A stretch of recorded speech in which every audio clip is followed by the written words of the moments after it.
शुकाचार्य जी ने राजर्षि परीक्षित के पूछने पर भूगोल खगोल आदि के विषय में बताया। ग्रह नक्षत्र तारा मंडल पृथ्वी से कितनी दूरी पर हैं, कितना इनकी गति आदि है, सबका वर्णन किया पंचम स्कंद में। उसी क्रम में नरक के विषय में पूछा था। सुखदेव जी ने बताया था, हे राजर्षि परीक्षित, दक्षिण दिशा में पृथ्वी से 99,000 योजन की दूरी पर नवतिम नवचात ध्वनि 99,000 योजन की दूरी पर दक्षिण दिशा में संयमनी नाम की पुरी है, जिसे नरक लोक भी कहते हैं। सूर्य नारायण के पुत्र वहां पर पापियों का दंड विधान संयमन करते हैं। इस प्रकार से अनेकानेक प्रकार के 28 प्रधान नरकों के नाम भी बताए हैं। किस किस प्रकार के कैसे पाप के कारण जीवात्मा अनेकानेक प्रकार के दंड को यातनाओं को भोग करके और फिर से जन्म लेकर के विश्व ब्रह्मांड में इधर उधर भटकता रहता है जीवात्मा। सुखदेव जी के द्वारा ऐसा सुन करके परीक्षित जी ने प्रश्न किया है, हे गुरुदेव, ऐसा कौन व्यक्ति है जिससे पाप न हुआ हो? जान अनजान में पाप दोष तो हो ही जाते हैं। हे राजन कहते तो तुम ठीक हो, परंतु यदि दोष पाप गलती हो गई है तो उसका यदि प्रायश्चित कर लिया जाए यहाँ पर तो फिर नरकलोक नहीं जाना पड़ता है। प्रायश्चित के कई अनेकानेक प्रकार के रूप विधान बताए हैं।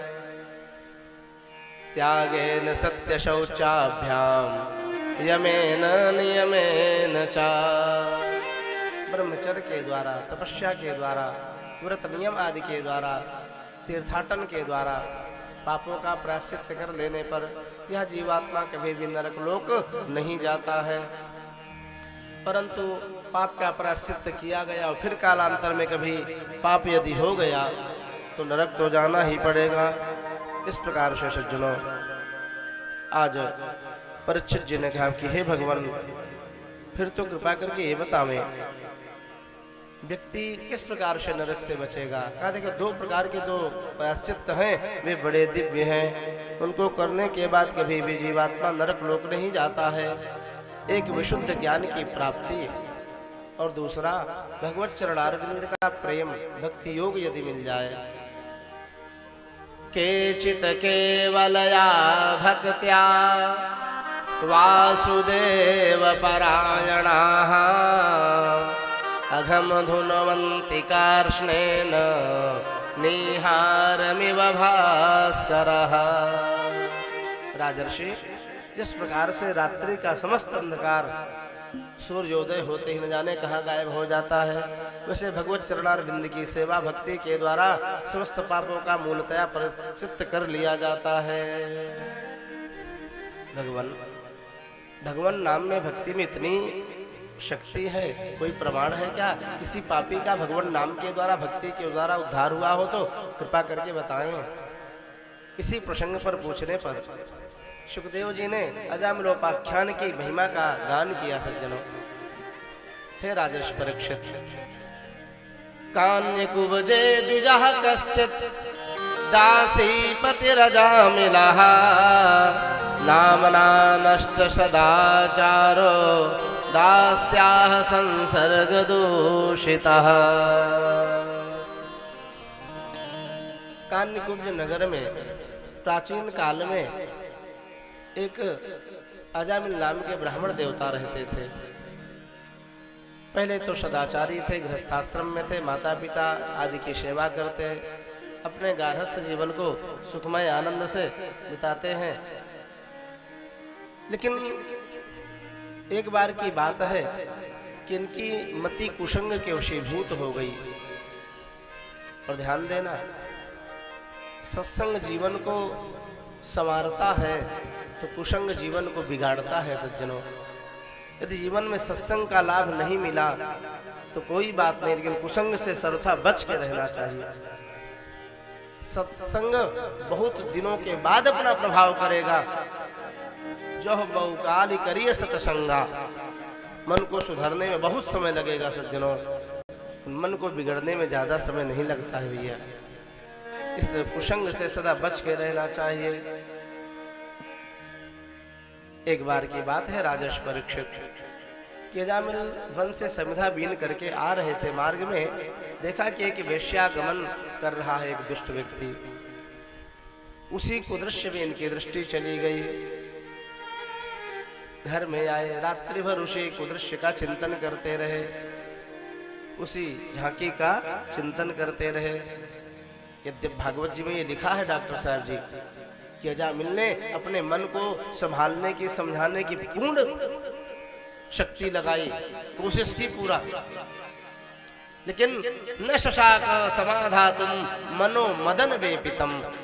मदन माने कामदेव के द्वारा जब उनका मन कांप गया, चित्त अव्यवस्थित हो गया, तो अपने मन को ये संभाल न पाए और उस वेश्या के पास अगले दिन सुबह पहुंच गए हैं। हाथ जोड़ करके उसको अपनाया सज्जनों, और इतना ही नहीं, अपने घर में ला करके अपनी बना लिया सज्जनों। और स्वधर्माद विरराम, अपने ब्राह्मण के धर्म कर्म से च्युत हो गए सज्जनों। घर का त्याग करके उसने अपना निजी दुनिया बिताई उसके साथ। धार्मिक अजामिल पापी अजामिल के रूप में जाने लगा सज्जनों। कालांतर में वेश्या के द्वारा इसके कई पुत्र उत्पन्न हुए। छोटे पुत्र का नाम नारायण रखा गया था। कुछ संतों की ऐसी घटना, कृपा है इस पर। संत लोग कहते हैं, वृंदावन में मैंने कथा सुनी डॉक्टर साहब जी, कुछ अयोध्या के साधु महात्मा तीर्थाटन करने के महात्मा विचरण करते हैं। 8-10 महात्मा का झुंड अयोध्या से निकला वृंदावन की तरफ। अब एक रात्रि कन्नौज, आज का जो कन्नौज है पुराना कानपुर नगर था, जब कन्नौज नगर आया पास में, तो सोचे रात्रि हो गई, चलते चलते थक पड़े हैं, कुछ भोजन पानी की व्यवस्था हो, आज विश्राम यहीं किया जाए। लेकिन विश्राम तो साधु महात्मा वहीं पर सुख पाए, जो कोई धर्मात्मा होगा थोड़ा उत्साह करेगा भाई भोजन में। तो सायंकाल की बेला कुछ बच्चे गांव के बाहर, नगर के बाहर खेल रहे हैं। बच्चों से पूछा, बेटा यहाँ कोई पुण्यात्मा धर्मात्मा व्यक्ति है क्या? बच्चों ने परिहास किया, बाबाओं के साथ मजाक किया। हाँ बाबा, हमारे यहाँ सबसे महान धर्मात्मा अजामिल हैं। अजामिल के यहाँ सीधे चले जाओ, पीपल के वृक्ष के नीचे ही उनका घर है। साधु महात्मा तो धोखे में रहे, सच्ची बात मानी, बच्चों की बात को, खिल्ली को समझ न पाए और सीधे उसी के द्वार पर पहुंचे। सीताराम नाम मार जय हो, सब धुनी संचा अपना वही रमा दिए सज्जनों, बैठ गए अपना सोटा लोटा रख करके। देव योग से अजामिल उस समय था नहीं घर में। वेश्या निकली द्वार पर, बेटी धर्मात्मा अजामिल कहाँ है? आज रात्रि में यहीं विश्राम करूंगा, कल मुझे वृंदावन की तरफ यात्रा में जाना है, भूख बहुत लगी है, यदि 2-4 रोटी की सेवा तुम्हारी हो जाएगी तो बड़ी कृपा होगी। महात्माओं ने कहा। इतना सुनते ही तो सज्जनों उस वेश्या के हृदय में कंपन हुआ, आंखों में अश्रु आ गए, लबलबाए। इन महात्माओं के साथ किसी ने धोखा किया, इनको किसी ने व्यर्थ में ही यहाँ पर भेज दिया। हाथ जोड़कर के उस वेश्या ने कहा है, हे महाराज, ये धर्मात्मा अजामिल का द्वार नहीं है, ये पापी अजामिल का द्वार है। बेटी कुछ भी हो, अब तो हम यहाँ पर अपना संसार गाड़ चुके हैं, अब रात्रि तो हम यहीं रहेंगे। हे महात्मा, मैं आपको भोजन कैसे खिलाऊं, आपका धर्म मैं कैसे भ्रष्ट करूं? यदि आप जानना चाहते हैं तो जान लें, मैं वेश्या हूं, उसकी रखेल हूं, मैं उसकी धर्म पत्नी नहीं हूं। मैं अपने पापी हाथों से आपको भोजन दे करके आपका धर्म भ्रष्ट नहीं करूंगी। महात्माओं ने कहा, बेटी यदि ऐसी बात है, चलो कोई बात नहीं, तुम सूखा अन्न आदि दे दो, मैं स्वयं ही अपना बना लूंगा। भिक्षाम चतुर्षु वर्णेषु, भागवत में ये श्लोक आया है, चारों वर्णों में सूखा भिक्षा लेने का विधान है। इस प्रकार से साधु महात्मा अपना वहां बढ़िया रुटकरी लगाए, भोग लगाए, ढोल मजीरा बजा रहे हैं, गा रहे हैं, भोग लग रहा है भगवान का। तब तक अजामिल गया। रात्रि की बेला जब हुई, थोड़ा सज्जनों जय जय, देखते ही क्रोध में ये कांप गया। अरे बाबाओं कहाँ से आ गए, टपक पड़े यहाँ। बड़ी तेजी से डांटने लगे महात्माओं को अजामिल। वेश्या घर से बाहर निकली तो बड़ी तेजी से अजामिल को डांटा है, क्यों साधुओं को परेशान करते हो? मैं इनको बुलाया, मैंने बैठाया यहाँ पर, आज यही रहेंगे। ऐसे कुछ लोग होते हैं जो स्वभाव के बड़े खर होते हैं भार्गव जी, और जब घर का होम मिनिस्टर श्रीमती जी टाइट होती है तो स्वयं सरेंडर हो जाते, बोलो राधे राधे। तो जब वेश्या ने डांटा तो अजामिल शांत हो गए। अच्छा देवी, ये तुमने बुलाया बैठा है तो कोई बात नहीं, मैं कुछ ना कहूँ। साधु महात्मा जैसे तैसे रात्रि बिताए हैं, भोर हुआ, अजामिल तो सो रहा है, 8 बज गया, अभी तक उठा नहीं। सज्जनों, इस प्रकार से साधु महात्मा संध्या वंदना आदि करके चलने को तैयार हुए। फिर से जयकारा लगाई, सीताराम, राम राम महाराज जय हो, सीताराम। अजामिल तो सो रहा है। वेश्या बाहर निकली और कहती, महाराज क्या आज्ञा है? बेटी मैं जा रहा हूँ। इनके जयकारा आदि को सुनकर के उसकी भी नींद जगी और वो भी आ गया। जाना है तो जाओ ना, क्यों हल्ला कर रहे हो? कहा, बेटा मैं तुम्हारे द्वार पर भोजन किया हूँ, भोजन के बाद दक्षिणा देने का विधान है, दक्षिणा नहीं दोगे क्या? अजामिल फिर से लाल हो गया। अभी जो कुछ टेटे में बांधे उसको भी मैं छीन लूंगा, सीधे चले जाओ, अपने काम करो। नहीं बेटा, मैं तुमसे कोई धन रुपया पैसा नहीं चाहता हूं। साधुओं के मन में ये दया आई, इस पापी अजामिल का मैंने अन्न खाया है,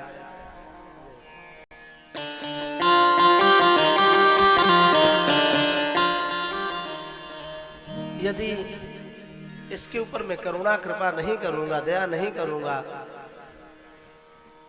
तो यह नरक में जाएगा। और साधु महात्मा जिसके द्वार पर प्रसाद पाए हों, भले वह पापी है, लेकिन अपनी तरफ से करुणा करने के लिए महात्माओं ने एक योजना बनाई है और कहा, मुझे रुपया पैसे का दक्षिणा नहीं चाहिए। ये जो तुम्हारी वेश्या ये गर्भवती दिखती है, इस बार जो पुत्र हो उसका नाम नारायण रख देना, कि महात्मा जानते हैं यदि मैं इससे कहूंगा कि लो ये तुलसी की माला जप करना, कि पापी है जप करेगा नहीं, क्योंकि पाप बंद कर सहज स्वभाव, भजन मूर्त ही भाव न काऊ। तो दूसरे पद्धति से महात्माओं ने इससे भजन कराने की योजना बनाई। कामी व्यक्ति स्त्री में पुत्र में बहुत आसक्त होता है, तल्लीन होता है उसका मन। इस प्रकार से सज्जनों, काठी के देशी बात है, इस बार जो लल्ला होगा हम उसका नाम नारायण ही रखेंगे। महात्मा लोग चले गए। जब उसके पुत्र उत्पन्न हुआ तो उसने उस पुत्र का नाम वचनबद्धता के कारण नारायण रखा। अब अजामिल उस पुत्र नारायण में इतना तल्लीन हो गया, मन इतना आसक्त हो गया, दुलार करता है, उछालता है, बेटा नारायण, बेटा नारायण, चलो स्नान करा दो, खिलाए दो, घुमाए दो, कंधा पे घुमाए के लेके घुमावे जाए सज्जनों लाद के। दिन भर में सैकड़ों बारू नारायण नारायण पूरे दिन करता रहता है। इस प्रकार से करते करते उसके 80 साल की अवस्था आ गई। अभी वह बालक अबोध अवस्था 4 साल की अवस्था में पहुंचा था। इसकी 80 साल की अवस्था हो चुकी लगभग। असमय में इसकी मृत्यु की घंटी बज गई। मरणासन स्थिति में पड़ा हुआ है, चारपाई पर कंठे घुरघुराए थे, घुटका लग गया है। यम के 3 दूत आए हैं, काम, क्रोध और लोभ, ये 3 दूत ही जीवात्मा को सदा सताते रहते हैं। काम एस, क्रोध एस, रजो गुण समुद्भवः, गीता में गोविंद ने कहा है। एक और बड़ा सुंदर श्लोक आया है गीता जी में, सकनोति है वयः सोढ़ुम। ध्यान देना डॉक्टर साहब जी, डॉक्टर साहब जी इधर ध्यान दीजिए। शक्नोति है वयः सोढ़ुम प्राक् शरीर विमोक्षणात्, काम क्रोधोद्भवं वेगम सयुक्तो ससुखी।